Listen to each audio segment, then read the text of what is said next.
Professeur, nous allons parler économie et un élément important dans votre projet de société, c'est l'épargne. Alors, qu'est-ce que vous mettez comme contenu dans ce point-là? Merci. C'est un élément d'autant plus important que l'épargne dans notre pays est insuffisante. Et c'est parce qu'elle est insuffisante que nous allons nous endetter à l'extérieur. Si on veut que l'épargne soit en volume suffisant pour financer les jeunes qui ont des projets, les entreprises, les PME, les PMI et même les grosses entreprises, il nous faut nous appuyer sur le financement de la retraite. Ce sont les gens qui travaillent mais qui n'utilisent pas tout leur argent parce qu'ils préparent demain. Ce sont ceux-là qui vont déposer cet argent de côté et qui vont constituer l'épargne nationale. Pour le moment, on n'a pas un système fiable de collecte de cette épargne et même quand il y en a, son utilisation ne permet pas la création d'emplois, le financement des PME. La proposition que je fais, c'est de changer le système de la retraite. Pour le moment, on a une retraite par répartition. Les plus jeunes payent des impôts pour financer la retraite des plus anciens. Si on change et que chacun cotise pour financer sa retraite de demain, je ne finance pas la retraite de mes parents, mais mes parents ont financé leur retraite, moi je finance ma retraite. Je vais mettre de côté 20 000 francs par mois sur 25 ans, sur 30 ans. Et pendant ces 30 ans que je n'utilise pas cet argent, et le gestionnaire de ce fonds de retraite, de ce fonds de pension, a un pactole qu'il peut proposer pour le financement des entreprises. Mais ça nécessite automatiquement la création des marchés financiers. Et c'est ce volume-là que nous allons encourager pour que les PME, les PMI, tout ce qu'on appelle secteur informel, les commerçantes qui ont besoin d'argent, au lieu de chaque fois mettre des fonds, fonds jeunes, fonds pour les femmes, fonds pour ceci, il faut les orienter vers le marché financier. C'est le meilleur endroit pour trouver de l'argent, du cash et financer les entreprises. Si on réforme l'épargne, la retraite, on a l'épargne. Et si l'épargne arrive, alors on va plus se bagarrer sur la dette. Parce que cette question de la dette arrive bien sûr tout de suite, je crois bien. Justement, j'allais vous poser la question. Le niveau actuel de la dette de la Côte d'Ivoire, est-ce que ce niveau, vous pensez qu'il est raisonnable? On parle de 42%.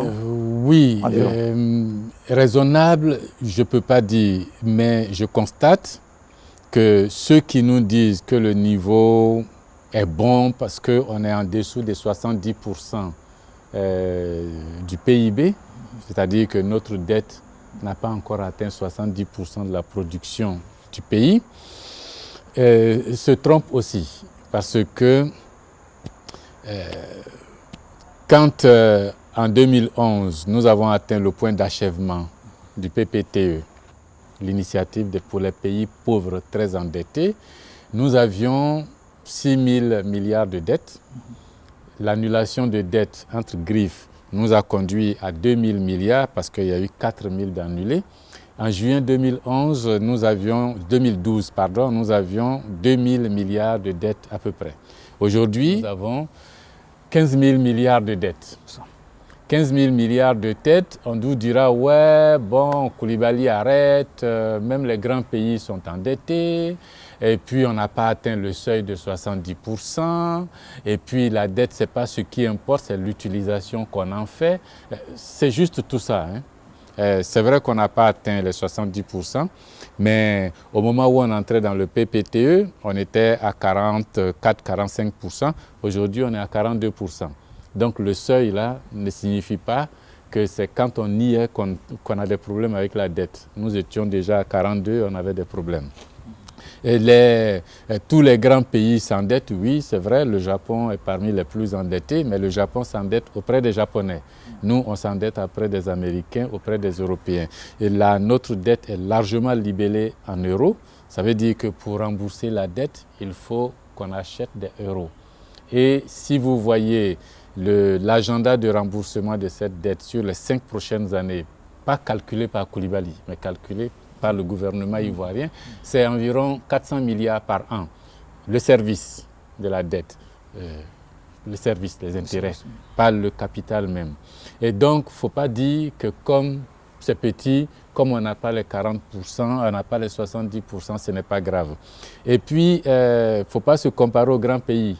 Il ne faut pas dire comme le Japon à 200%, les États-Unis, la France et tout ça.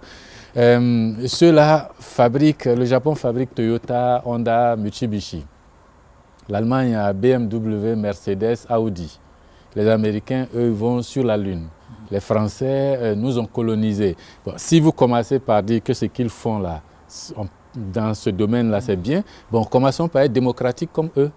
Les États-Unis sont démocratiques, ils sont endettés. Le Japon est démocratique, endetté. La France est démocratique, endettée. Il ne faut pas prendre un côté et puis laisser l'autre.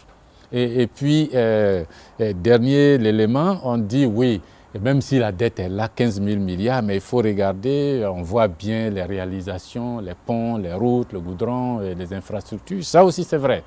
Sauf que ces infrastructures sont acquises pas selon les normes du marché. Même si on dit que c'est un économiste libéral qui gouverne la Côte d'Ivoire aujourd'hui, il n'y a rien de plus opaque que les passations de marché de ce gouvernement. Les entreprises font des routes, et puis, à la première saison des pluies, elles sont dégradées, des infrastructures sont produites à des coûts exorbitants, ou alors ce sont des infrastructures qui ne sont pas vraiment utiles.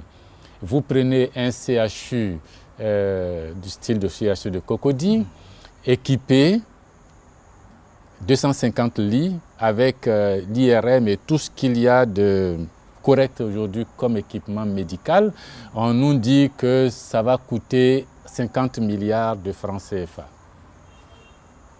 Le viaduc de Cocody, le pont aérien qu'ils vont faire entre la cathédrale et puis le palais qu'ils sont en train de construire, va coûter 48-50 milliards. C'est une infrastructure. Le CHU est une infrastructure. Quel est l'arbitrage qui permet d'utiliser la dette pour faire ce viaduc, pour que les gens aillent se balader en bordure de cette lagune, plutôt que de faire le CHU. Pourquoi reconstruire ce petit palais, là où le président Bédia habitait, là, reconstruire, ça a coûté combien? Alors, il ne faut pas toujours dire on voit les infrastructures. Elles ne sont pas toujours de bonne qualité, elles ne sont pas les choix optimaux qui rendent service aux populations.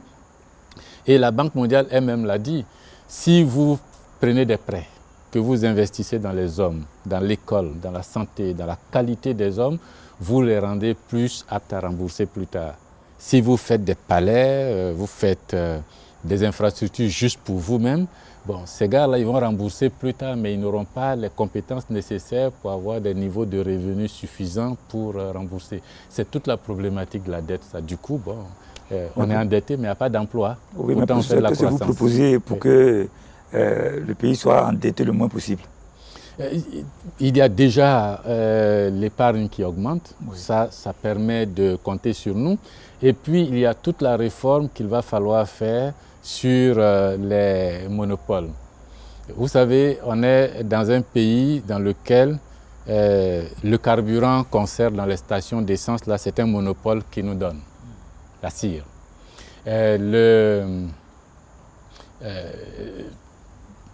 L'eau, l'électricité sont des monopoles. Alors, si vous confiez des monopoles, les services publics à des monopoles, vous vous retrouvez toujours dans des situations de déficit et pour rembourser, pour payer ces déficits, vous allez prendre des prêts. Si on veut réduire le poids de la dette, là, la dette du secteur de l'énergie, carburant, électricité, il faut sortir des monopoles. Le monopole du carburant, moi je suggère que nous, à défaut de privatiser la cire, eh bien, qu'on ouvre le marché pétrolier à tout le monde. Vous avez de l'argent, vous construisez comment on dit ça, de grosses citernes de stockage de pétrole raffiné, vous les faites venir, vous vendez. Parce qu'il y a des bateaux en mer là, qui filtrent, qui raffinent le pétrole et puis qui vendent. Pourquoi faut-il avoir le monopole de la cire? alors que dans le monde entier, il y a déjà du pétrole raffiné qui peut se vendre. Si on le fait, on a l'État qui va avoir moins de pression pour rembourser la dette de la CIR. On va avoir des particuliers en ville qui vont avoir beaucoup d'argent parce qu'ils vont être distributeurs de pétrole. Si vous pensez que c'est l'Arabie Saoudite ou le Kazakhstan ou la Russie ou le Venezuela qui offrent du pétrole raffiné meilleur marché, vous allez acheter le raffiné là-bas et puis vous venez vendre chez vous. Si nous sommes en compétition, les prix ne seront plus fixés par l'État. Aujourd'hui, le prix du carburant, c'est pareil sur l'étendue du territoire. Mais si vous arrivez, la ville que vous aimez beaucoup là d'ailleurs, vous arrivez à Paris, les prix du carburant ne sont pas pareils. Selon les stations, selon l'endroit, selon le fournisseur. Pourquoi on ne donne pas cette opportunité aux gens pour y arriver? Pareil pour l'électricité. Vous avez un fournisseur, la CIE, alors qu'on sait très bien que Azito, Cyprel, qui sont des privés, produisent de l'électricité. Si des privés peuvent produire, pourquoi dans la distribution, ce sont des privés qui distribuent? Pourquoi alors garder un monopole de l'ECI, enfin de la CIE? Mais professeur, le gouvernement avait lancé un appel à l'endroit des Ivoiriens. Il avait dit que, le chef de l'État avait dit que c'était ouvert. Non, et que tout le monde il a pouvait... dit que ça allait s'ouvrir, mais il n'a pas ouvert. C'est que... comme pour la télévision. Oui. Il a dit que l'espace audiovisuel allait s'ouvrir, mais vous avez vu le temps qu'il a mis et vous avez vu l'ouverture. Il n'a pas ouvert, il a donné à ses parents, les chaînes privées. Quand je parle d'ouverture, en tout cas, si vous voulez éviter la dette pour toujours rembourser les déficits de l'État, vous vous débarrassez d'un certain nombre de monopoles sur l'eau, l'électricité, le carburant et puis le solaire. Aujourd'hui, on a du soleil. Pourquoi garder ce monopole? Il faut libéraliser. Les gens font des parcs solaires maintenant dans le monde.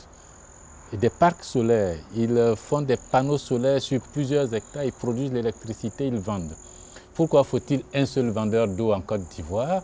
Pourquoi faut-il un seul vendeur de courant en Côte d'Ivoire, un seul vendeur de carburant? Et ça, c'est pas bon parce que le monopole, vous n'en avez pas en quantité pour tout le monde et vous payez des prix chers. Comme c'est l'État, on est toujours en déficit, en difficulté et il faut aller s'en débarrasser.